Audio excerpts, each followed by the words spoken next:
Hi everyone, Flaming Footy here and welcome back to a new video on the channel. And today guys, here we are to do my AFL 2023 round 15 preview. But before we go ahead and start, as per usual, we always do round review, we do Coleman medal race, we do ladder and what the ladder will look like with my tips in place. So there's always a lot to do in the round previews, but yeah, in this video we're going to be previewing every game round 15, but obviously before we start we do the round 14 review. And last round it was Port Adelaide defeating Geelong by 38 on the Thursday night, big clash that one was. Brisbane defeating the Swans by 16 on the Friday night.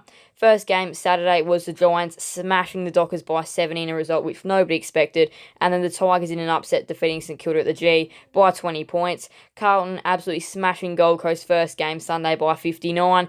And then Western Bulldogs finishing off the round with a nice 21-point win over North Melbourne. And then Adelaide, Collingwood, Essendon, Hawthorn, Melbourne and West Coast all had their byes in round 14.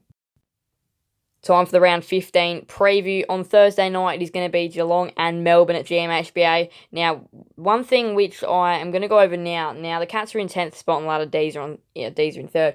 But the Cats are in 10th spot on the ladder, which probably is quite low compared to where we all had them. People would have had them 1st, 2nd, 3rd, 4th, or probably as low as 5th or 6th midway point through the year, or at this time of the year. But they're down a lot further than what they would be, but they've still got tons of games coming at GMHBA and some against like some easier sides. I know they play North down there, and every game there's winnable for sure considering it's GMHBA. So yeah, just one thing to keep in mind, the Cats are definitely coming because of their significant GMHBA advantage they still have. As the ground is going to be finished, I believe. I'm not sure they'll be finished on Thursday night, but it'll definitely be finished by round 17 regardless for the clash with North. But anyway, though, now back to the actual tip. Look, this is going to be a really big game. I believe Dangerfield is going to be out for the Cats, which is a massive loss due to how poorly they played when he wasn't in the side. Now, I do understand they were missing some other players as well, which does add to the problem. But I mean, this is a bit of an interesting tip. I've gone a little bit bigger here, a little bit bolder than normal, but I've said the Demons get the job done by 20 in a bit of a comfortable win. I think they, especially after how well they did against Collingwood in round 13, I think they're going to get another really nice win and really set the competition on notice. So Friday night, it is Spuds game at Marvel Stadium with St Kilda and Brisbane at Marvel. Huge Friday night clash. I think the winner of this probably has a good run at the top 4, but both sides have been disappointing this year, to say the least. They've had some really good moments and some really poor ones from both these two sides. So it'll be interesting whether we see 2 good sides, 2 poor sides, or 1 good, 1 poor side go head-to-head on Friday night. It'll be interesting because at the best, these two sides can be really good, but at their worst, they can be disappointing. So this is going to be interesting to see who wins this clash. Now, it is 5th versus 4th on the ladder, so you'd be expecting this one to be pretty close and a pretty good one. Now, St Kilda, look, last week, not great, and Brisbane the week before versus Hawthorn, not great. So both these two sides are coming off of, against Hawthorn, not great, but then against Sydney, better. So, look, both these two sides are coming off very interesting performances. Brisbane a scratchy win over Sydney, but just getting the job done, scraping home. And St Kilda a very disappointing end performance against the Tigers where they were coming, and then they weren't. Now, I think Brisbane win this game by 11 on Friday night, but I think this is going to be a really good game. First game Saturday, Sydney versus West Coast at the SCG in the twilight time slot. This is the worst game of the round, and I'm calling that right now. It is pretty comfortable, although it's 15th versus 18th on the ladder, so you'd think it's a bit more of a bottom side. But you wouldn't be expecting Sydney to be down that low in 15th spot, especially considering they made the grand final last year. You wouldn't be expecting them to be that low, but here they are. They've been unlucky. They've had some injuries to some key players, especially in their defence line. Now, West Coast aren't winning this game. Margin could be interesting. Could be anywhere from maybe 55 upwards of 100. So it'll be interesting to see how much they win by in the end. Not saying that West Coast can't win, but they'd need a miracle if they wanted to win, especially going to the SCG. It is a tough place to play for visitors. And yes, Sydney have been beaten there on multiple occasions this year, but I doubt they'll get beaten by West Coast. I reckon Sydney win by 86. Might be too high, might be too small, but yeah, margin for this one will be quite interesting. But yeah, I think Sydney will smash West Coast. So Saturday night's Channel 7 game, or Saturday night's game, as there's one, is Fremantle versus Essendon in Perth. Now, this is a big contest. I think some people might be underestimating how big this performance is going to be and how big the winner is, because Fremantle last week, definitely not good enough.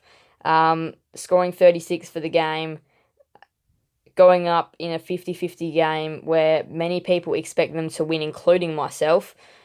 Losing that game was not great for Freo, and definitely disappointing performance in the end. So they're going to want to bounce back this week in Perth. They've lost 2 in a row now, and yeah, they're just not, like, Sean Darcy might return and all that, and he looks to be important.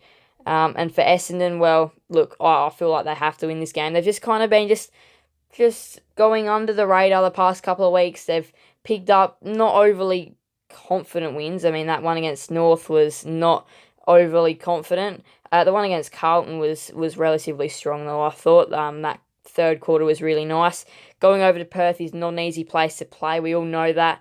A couple of weeks ago, Richmond went over there and did it perfectly. I think Essendon are going to go over there and get the win as well. I don't think they're going to win by a heap. I think they're going to win by 9 points, but I think this is going to be a really good clash on the Saturday night. It is 13th versus 6th as well, and it is season on the line kind of things here. Essendon kind of really need to win this game should they want a home elimination final or even a little chance at the top 4. And Freo, to keep their season alive, they need to win the game. Sunday's footy action starts with Collingwood and Adelaide, the MCG. This game, in my eyes, probably won't be that great. Some people see it being close. Some people see it being really close. Some people see it being a bit of a blowout. I'm kind of going down that track as well with a blowout, and I'm pretty sure you can see what team I'm going to tip. It's 2nd versus 8th, the MCG. Collingwood have been a good side this year. I think they win by 43. Don't like to, and it's definitely not good to underestimate this Adelaide side, but away from home this year, Adelaide have been an easy team to beat, and it's been a flaw in their run for finals. If they want to make finals, they've got to win a couple of games interstate, because the rest of their Adelaide Oval home remaining games you'd think wouldn't be enough, and let alone just winning the Adelaide Oval anyway, you shouldn't be able to make finals for doing that. So yeah, if they want to make finals, all well and good, but you've got to win a couple of away games, and yeah, it'll be interesting to see how well they go in this one, but I think Collingwood win the game by 43 due to them being a superior side. Their loss wasn't great, but they're going to bounce back this week and have a really nice week, and Adelaide away from home are questionable, and that's why I think Collingwood get a really nice win. Sunday's last game, the twilight game, is Gold Coast versus Hawthorn at Heritage Bank Stadium. This one is probably going to be one of the underrated clashes of the round. Gold Coast go into this game horribly placed. Again, it's going to be a season definer for them. It's 12th versus 16th. Season on the line here for Gold Coast. If they win, I reckon they're still a sniff for finals. Should they lose, and it gets hard, especially losing to Hawthorn at your home venue. Not saying that's a bad thing, losing to Hawthorn, because Hawthorn are on the rise and they're actually a good side and they can get you in areas. Hawthorn, you do have to be wary. I think they're going to be they're going to be able to play spoiler in the next few weeks, and they can easily walk out this season with 6 wins for sure. Hawthorn, because they do get multiple surprise upsets and can beat quite a few sides, especially just they're a young, exciting side which likes to play fast, and they don't care if they lose because they're just trying their absolute best, and effort can go a long way. So I think Gold Coast definitely need to be on the lookout and on the lookout for this Hawthorn side who are going to come. They're going to come hard, and I think Gold Coast are just going to scrape away with a 16-point win. I don't think it's going to be pretty, but it's just what needs to be done. I think they're going to be able to do what they need to do and walk away with the 4 points. Boys, this round: Carlton, North Melbourne, Port Adelaide, Richmond, Western Bulldogs, GWS and Western Bulldogs. That's weird. There we go. Carlton, North, Port Adelaide, Richmond, Western Bulldogs and GWS. That's better. Here is the current ladder. Port Adelaide on top, but Collingwood still with that game in hand. It is interesting with the buys, how it does change things. We'll chuck it on season mode. So Collingwood, Port Adelaide in first, Collingwood in second, still with that game in hand, more percentage than Port Adelaide. See if they do win, they'll go back up onto the top. Now, this is where things get interesting, though. From 3rd to, 7th, I guess, or 3rd to 8th with Adelaide still with that game in hand. Should they beat Collingwood? Surprisingly, they'd be able to still contend with this group. But if Melbourne and Brisbane both lose on the weekend, and if St Kilda and Essendon both win on the weekend, that will make things very, very, very interesting.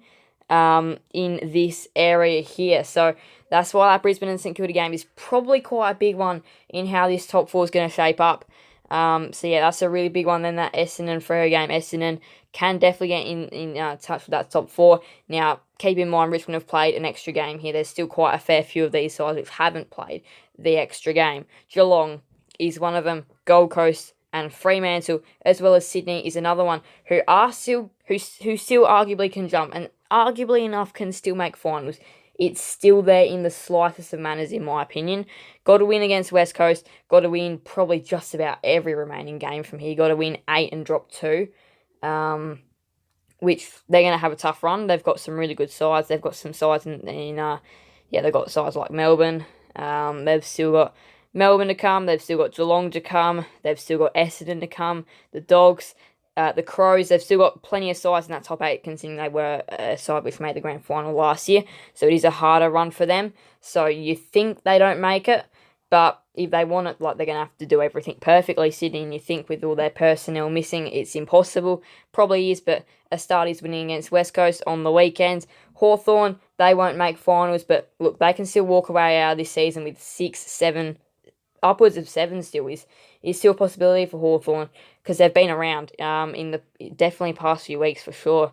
They've been playing quite well, and yeah, they've been definitely out of these bottom 3 sides the one which will pull the most upsets. I still think North can win a couple more games throughout the rest of the year as well. They've been playing a little bit better. You'd think that at least get 1 win, and then West Coast, you're not quite sure with them because they do get smashed a bit. Alright, so tips for the rounds. Melbourne by 20, Brisbane by 11, Sydney by 86, Essendon by 9, Collingwood by 43, Gold Coast by 16. Let's have a look at the ladder after the round. So this is where it gets a little bit more interesting. Collingwood, Port Adelaide equal top, but Collingwood with the percentage. Melbourne and Brisbane both get the win to separate themselves, but Essendon are in 5th. Skipping St Kilda, who lose. The Dogs obviously haven't played that extra game still, will not do anything this weekend. Then the Crows and the Suns equal on wins-loss. Just the Crows have more percent. Then Richmond fall. Geelong lose, they fall. Sydney jump up, and their slim finals hopes are still there. Percentage, of course, they will gain against West Coast on the weekend, I believe. The Giants and the Dockers both slip down, as the Dockers, I believe, failed to win the game this weekend. Carlton back into the bottom 4, and yeah, that is my ladder. Now to the stats, of course, James Sicily, his suspension being upheld, he's the leader for the marks, and that is a denter for Hawthorn. Tim Taranto is arguably enough in Brownlow medal form along with Zach Butters and Nick Dacos, so he's got the most disposals. Petrarch has the most score involvements. Look at fantasy going with Tim Taranto going with the fantasy again. He's in Brownlow medal form, and of course the big one, the Coleman medal. Things are getting interesting. Charlie Curnow had a decent day out on the weekend. He's jumped up to 42 in first, 39 for Cameron and Larkey, who is definitely still in that struggling north side, I guess, who are up on the rise. He's in 3rd, Walker's in 4th on 38, and then Toby Green in 5th on 36. Hawkins has dropped off. He's in 6th on 34, along with Cameron, like Charlie Cameron as well. Now, this one has dragged on. I'm sorry about that. There's just, with that ladder, you don't know how it's going to go, and I've probably spent a little bit too long in this one anyway, but yeah, I'm sorry about that. And if you have made it to the end, good job for you. Thank you, guys. Well, actually, before I wrap it up, good job for sticking to the end if you have. Huge round of footy coming up. We've got some big games, and obviously, as we know, it is the final one of the bye rounds. It's round 16. We do go back to a nice full fixture. How good is that? Thank you, guys. It was so much watching. Please do make sure to leave a like and subscribe and hit that notification bell. See you guys next another video on the channel. Thank you guys so much. Bye, everyone. Flame Footy out.